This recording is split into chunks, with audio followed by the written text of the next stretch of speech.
Hey, Dr. Julie. Hello. How are you today? I'm good. I'm doing well too. Thanks for asking. So today we are doubling up on colic again, part 2 episode of colic commonalities. You ready? I'm ready. All right, let's do it.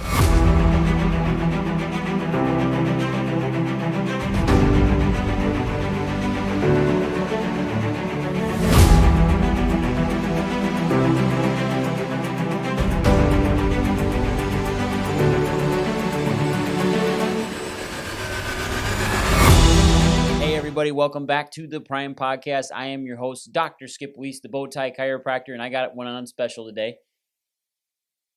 Animal print. It's a little wild. Yeah, I got this shirt is actually by Robert Graham. It's called Animal House. It's Paisley's, and we've got some gorillas on here, and I feel like we should zoom in. yeah, I mean, you got lions, gorillas, red pandas. It's fantastic. This is a great shirt. If you guys have any questions about my wardrobe, please let me know. So we are talking we are talking colic commonalities. Say that 5 times over as fast as possible. And last episode, Dr. Julie, we went over birth. We went over the definition of colic. We went over how detrimental it is to moms and to dads both, and how it's really hard on a family. And is there anything you would like to add from a family's perspective off the bat, just to put a nice little bow on that, as to how they can deal with the family? What's the easiest ways for people to understand and to go at taking care of colic in their families? I think if you're starting from ground zero of when people offer their help to say, is there anything I can help with? Please take it. I don't think many of those things are open-ended, or that they're just saying those things. It's okay to ask for help. Reach out to those that are constantly bugging you of like, are you sure I can't make you a meal? Or you want me to come, just watch the baby for a little bit, even if it's just to get a shower. Mm-hmm. I think it's those things to really step into that and be okay with asking for help. Yeah, take help. I think everybody who wants to help has a tremendous heart involved, where they just want you to be okay, and they just want your family to be okay. And sometimes it's okay to be okay, and sometimes it's okay to not be okay, right? Absolutely. And to ask for help and get help. So when people ask you if you want help, take it, but don't hesitate to ask for help either. Don't hesitate to ask for people's guidance, or for people to walk you through, or to help you, because they're going to maybe be able to give you advice, or have you consider something that you weren't considering inside or outside of the box, and to make it different, right? I like to have all of the options. They could be good or bad, but just knowing what all of the things are makes it much easier to make a decision that you can be confident in the choice that you made. Absolutely, all the options. So let's talk a little bit into the neurology and stuff, because commonly when babies get diagnosed with colic, medical doctors will have a tendency to go right to acid reflux. They'll go right to talking about a refluxing baby. Your baby has acid reflux. And most of the time, that's not the case.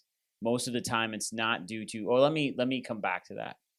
Most of the time, it's not due to an acid issue in the stomach, as much as it is due to an inability for that little valve at the top part of the stomach to stay shut, right? Stay shut. And it takes time for that baby's little, what's called a cardiac sphincter, because it's next to the heart, top part of the stomach. This has nothing to do with the heart, just so people know. Is not quite mature to stay shut yet. Why is that? It's not mature. Right, exactly. It's not mature. Baby's young. Baby's new. And depending on how new baby was born, so were they born at 37 weeks, 38 weeks, 40, 41, 42, 43, it depends on when they come out as to how mature that little valve is. So what are some signs and symptoms that you think parents should look for, Dr. Julie, when their babies have acid reflux? What are some things that parents can watch for? I think the difference for acid reflux is going to happen a little bit closer to feedings. Yes. You're going to notice it after feeding if baby's constantly burping up a lot or spitting up a lot. It could be some of that projectile vomiting that's coming out. They just really seem very uncomfortable, which sounds like colic, but colic is one of those things that is long-standing. You're going to hear that gurgling in the tummy. Acid reflux is more of the milk is, or whatever the baby's eating, is gonna smell a little bit different, look It's a gonna little bit smell different. acidy. It's gonna come on totally different for that child. Yeah, and that's really common. And I'm glad you brought that up. That it happens closer to feedings, which would make sense because the stomach's trying to produce more acid to digest food. But one of the biggest things that I notice is there's a definite difference between breast milk versus formula fed. And the reason why is because the body's ability to break said food source down. Breast milk, it's designed perfectly for baby to digest. It's got the right amount of minerals, the right amount of nutrients, the right amount of vitamins in it because of that salivary contact with mom's areola, which is going to produce the next meal, which we've talked about in breastfeeding. But even more importantly is that the little bit of stomach acid that baby does produce is designed specifically to break down mom's breast milk versus a chemical compound brought to you via formula, because that's what it is. And that, I mean, a formula, like, so if breastfeeding is not the issue, Right. is not what you're doing, Mm-hmm. the other option is formula. But Yes. not all formulas are not made the same. They And are not. so the point of, when a formula is, lots of times baby isn't eating, and so those formulas are fortified, and so it's filled with a whole bunch of other extra stuff Mm-hmm. that baby is not ready to be able to digest. Well, and I think a lot of babies have a dairy allergy, and we'll go into that in a minute. And understanding that a baby that's fed formula, most formulas have dairy in them. They have some sort of lactose powder or some sort of dairy powder in them. That's their primary ingredient. And babies can't digest casein very well. Casein is the protein that's inside of cow's milk that has to be broke down in order to get the protein and nutritional value out of it. Most young baby stomachs and humans alike can't digest the protein called casein. And that can be the major issue in babies. So what happens is that when we have an acid refluxy baby, a baby that possibly has a dairy intolerance or sensitivity, they get put on formula and they get put on different types. There's tons of different types, but they're milk-based, dairy-based formulas. That's their first thing in them is lactose powder. And the issue with that then is that you are giving your babies cow's milk or some form of dairy, which still will enhance the dairy sensitivity. And that will cause reflux. It will cause baby to be very, very sick. And you will notice this in the baby's poop.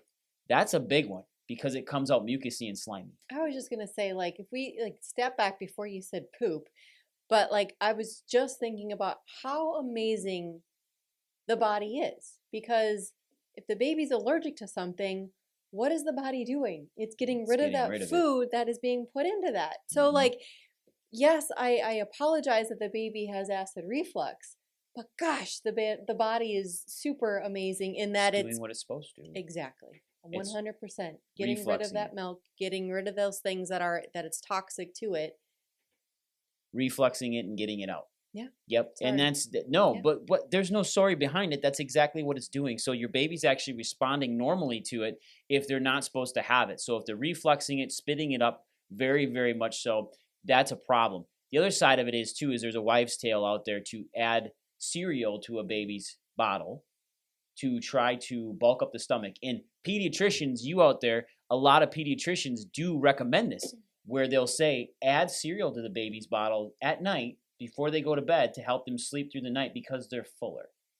And that could not be more worse advice that I've ever heard. Do you know what I like to tell our moms when sometimes they're posed with that question? I like to say, well, do you ask the pediatrician where that nutrition information came from? Yeah. And it's unfortunately really unsettling that these pediatricians don't have any nutrition background. No, they don't. They're using old, outdated information, wives' tales that they've heard from maybe somebody else or something that they used for maybe their children, if it's 30, 40, 50 years ago. They don't have the education. They don't have the nutrition background information. When those things come up, it's consult a dietitian.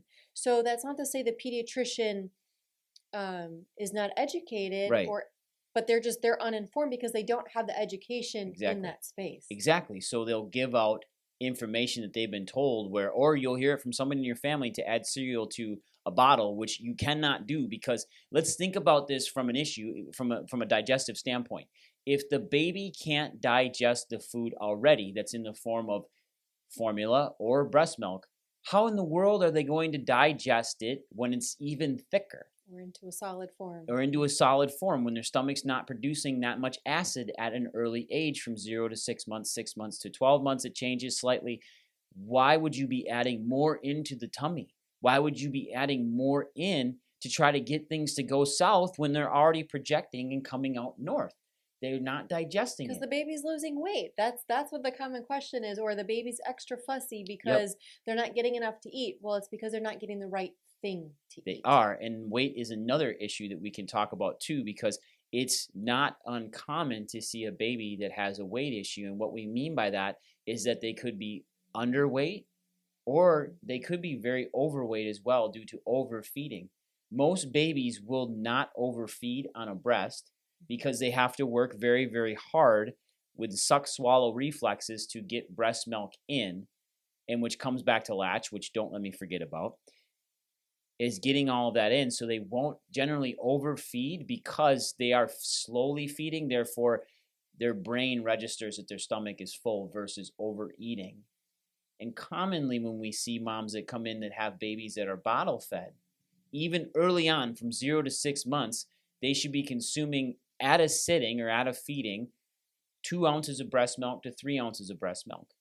That's Not it. 4, 6, 8. Not, I made this whole bottle, I need to finish it. Yes, I've seen some babies come in, even on breast milk that are bottle fed, that they're 4 months old and they're consuming 4 ounces of breast milk per feeding. And what's happening then is baby is overeating. And what has actually happened is the stomach has expanded and it's gotten used to taking in that much volume of food or nutrition when it shouldn't be doing that yet. Most babies consume, even at 8 months to a year, 4 to 6 ounces max per feeding. No, I'm not telling you to starve your children at all, but they need to be fed more often, 4 to 6 ounces, versus giving them 8 ounces and trying to feed them less during the day with more food.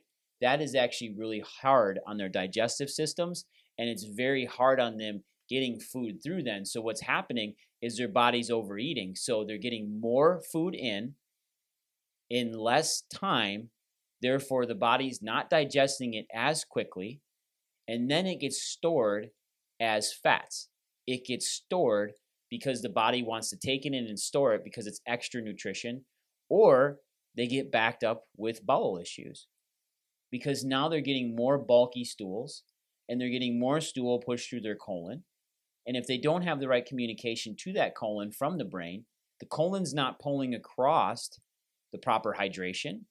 So it might not be pulling across water like it's supposed to, or even worse, it may not be storing and pulling across the proteins it needs to and the vitamins and the minerals that it needs from that breast milk or formula because it's being overfed and overwhelmed. And I know that that's a cascade of events, and you can go back and But they're rewind that and all hear that. interrelated. And then we have the All interrelated. constipation because the baby Yep. can't properly process up all the things that Or you're giving it. or lots and lots of diarrhea, which means that there's a bowel movement every time the baby goes to the bathroom with urine. So every time the baby urinates and we have a wet diaper, we may have a shart in there. And yeah, I said shart, but there might be poop in there every time. And that's not okay either because a baby shouldn't be pooping nonstop as well. Now, I remember I hit on this just earlier, but the signs of a dairy sensitivity in a child you can watch with their bowel consistency because the bowel will come out snotty and mucousy, and it could be green looking, or heaven forbid, there's blood in that stool, and there's occult blood in that stool, and it's red. It's not black, it's red. And red in an adult or any child is a sign of a lower GI bleed or lower intestinal tract or colon irritation. And generally, if a child has dairy sensitivities or a baby, a very young infant, they're going to have some blood in the stool. And that's a sign to stop dairy immediately. Immediate stop.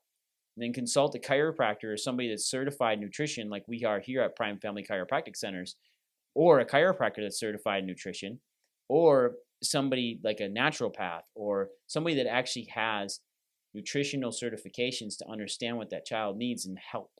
There's multiple resources for other There are. alternatives if for formula than a goat's based You mean or dairy than a based? dairy based Because I know where you're formula. going with that. What's a good Yeah. alternative then? Goat's milk. Goat's milk, exactly. Goat's milk based formulas are wonderful. They don't have the same size protein volume that a cow's milk or casein does. They break down easier. And in fact, what's kind of funny is we learned this in our nutrition class that the most accurate or close to form human milk there is horse milk and camel, which you get don't lots of see, camels in town. which you don't see in the United States. You don't see camels based formulas or camels based milk based forms there from a camel or from a horse. So we go to goat, and goat is actually very close to human as well, but it doesn't break down like dairy in that of a cow, which is massive because cow's milk is made for what? Cows. Baby cows. It's not made for our babies. And that is a key that we need to really understand. Now, let's go into something, Dr. Julie, the difference between, and we talked about this a little bit, spitting up versus colic. Because in our 15 years of work here at Prime Family Chiropractic Centers and our certifications in children, we've seen a lot of babies that spit up. And some are happy spitters. Some are happy spitters, and that's okay. Is it okay for a baby to spit up? Absolutely. Yes, it is okay for babies to spit up. But should they be spitting up every feeding? No. No. What are some signs that moms need to watch for with spitting up, and what can be done to help them in their minds think that if my baby spits up, I immediately have acid reflux or I have a colicky baby? What should moms watch for?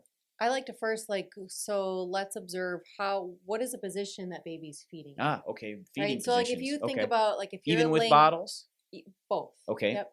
So even if so picture yourself like laying in bed and you go to drink a bottle of water, or even if you're sitting up and you drink a bottle of water and you go and lay down, what happens sometimes with that water? It comes back up, Yeah. right? So we have to, it's Yeah. physics, it's gravity. So think about the position that we have that baby in, and if everything is still growing and maturing, we talked about the cardiac sphincter, like it's a floppy sphincter, right? It's working, it's growing, it's getting stronger, but it's just a little flap, little valve that's gonna easily open up. And so after any of those feedings, I always say do more frequent burping in between the feedings, because if all of a sudden it could just be a normal feeding, if at any time there gets to be a burp in between that milk, so we have milk, a burp, a little bubble, and milk, that bubble has to come, it has to come out. Took the example right out of my head. Sorry, and if you don't get that bubble out of that baby, that milk, anything that's on top of that bubble, and if it happened in the beginning of that 20-minute feeding, it's all going to come out. And so sometimes just a little bit of a jostled feeding or just rousing the baby, like lots of sleepy babies, if we just gently move them a little bit, but be conscious of, even if you're switching from side to side, of are you quick whipping that baby up? Are you switching it? Even if you're bottle feeding, like what is that fast movements? Lots of times I think is what a big consideration is. Well, that'll get a bubble out. It'll get a bubble out. That'll get a bubble out. Do you want just the bubble, or do you want the bubble with everything else? Exactly. And so I think it's just if it's back to chemistry class, and you're wafting that smell a little bit, you just want to ease that bubble up out of that baby, a little bit more gently. So I think it has everything to do with baby positioning of how you're feeding, if that's breastfed or bottle fed, and more frequent burping in between each of those sessions. I think you hit on something incredibly valuable there. A couple things. Number one, go back and re-listen to that. But number two, baby position is key. So we want to be, if we are bottle feeding, just a public service announcement, we need to be switching arms and hands between each feedings. So with each feeding, if I'm feeding baby with my right hand holding the bottle the first time, my left hand should be holding the bottle the second time, because it helps with head rotation. Just PSA. Number two is latch, and baby getting in excess air, which we've talked about several times. But if baby's latch is off, if their oral aperture, which is the shape of their mouth and how they can latch onto your breast, or the shape of their palate, which is the hard tissue in their mouth, if that's off, that can cause a lot of air that comes in, which promotes spitting up and can promote acid reflux. More bubbles. And then burping between feedings. So what I mean by that is burping during feedings. Get baby off breast for a little bit. They're going to get upset. They're going to get little pissed, back taps. But you have to let them.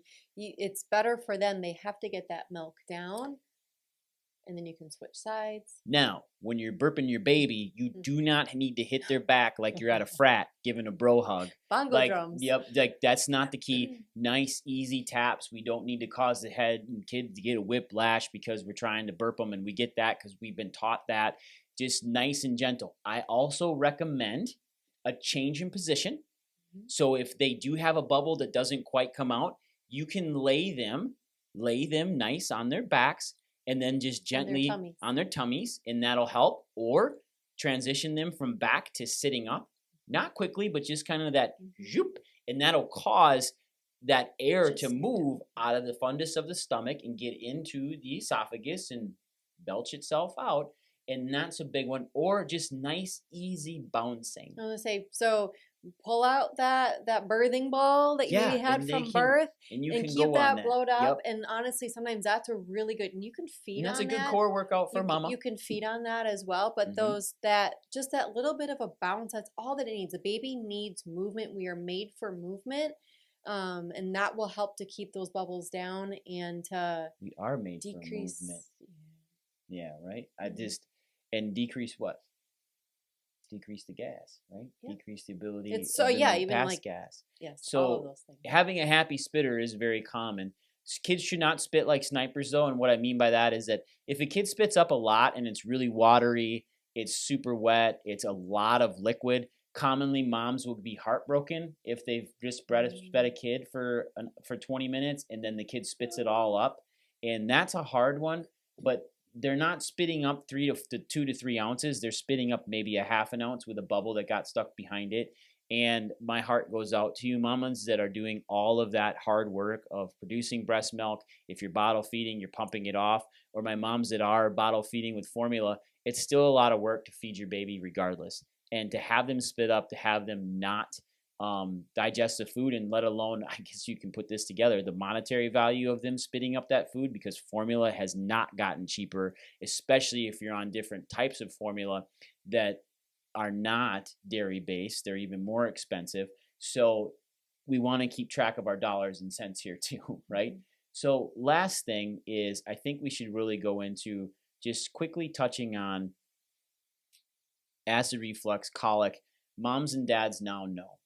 But I think the biggest thing that we need to understand here is how that little baby's amazing little nervous system and brain is actually running this entire program. And if you think about it from here to there, what is that in between? A tube. It's just a tube, right? Your digestion is just a tube, okay? But it's a vital tube, and it has different stages along the way, where it's been modified and programmed to run very specific processes in digestion so your body can live and thrive. But the thing that runs all of that is your nervous system. It's their nervous system that runs everything. But let me ask you a quick question, Dr. Julie. Why would something that is solely designed to absorb nutrition, protein, fats, vitamins, minerals, and water just all of a sudden want to forget its job and not do that? Its sole purpose is to help us thrive and survive. Why would it not want to work? Because it's not getting the communication. Exactly. It's not getting the communication it needs. So it needs the communication from the brain to run every cellular process in the body and in that digestion. So, question for you, Dr. Julie, should all babies and all newborns have their nervous system checked? Absolutely. Yes. By who? A certified pediatric chiropractor. Exactly. And we are here at Prime Family Chiropractic Centers. And for all of you out there listening, drop comments below if we can help you with any sort of issues going on with your baby, your children. If you just need somebody to talk to and open ears from a dad and a mom that understand this. We've been through this with both of our kids. Brecken spit up. Peyton spit up way more than Brecken. Brecken was way more fussier than Peyton at one point. They're both interesting, different children, and we love them to death, but we've been through a lot of it. And guess what? We have other docs here for you to talk to, too. Dr. Julie, is there anything else you'd like to add in on this? No, I think we covered it all. I think we covered a lot of it. So all of you out there, leave us a message if you need anything. Go out there, get it done. Tune in next week. Take care, everybody. Bye.